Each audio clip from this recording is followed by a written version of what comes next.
మహాత్మా గాంధీ వర్ధంతి సందర్భంగా ఆయన చిత్రపటానికి పూలమాలలు వేసి నివాళులర్పించిన అధ్యక్షుడు ముర్ము, వీపీ దంకర్ ప్రధాని మోదీ.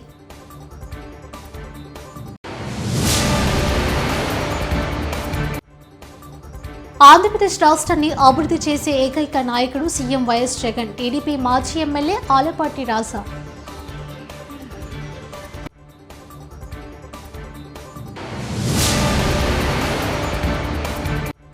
గ్రామ స్వరాజ్యాన్ని సాకారం చేశాం జగన్.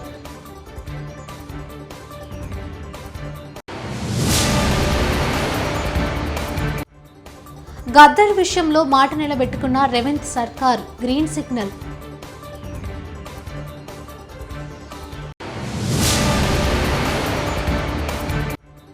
సాక్షి టీవీ తనది కాదంటూ సీఎం జగన్ నాటకాలు. ఆనం వెంకటరమణారెడ్డి.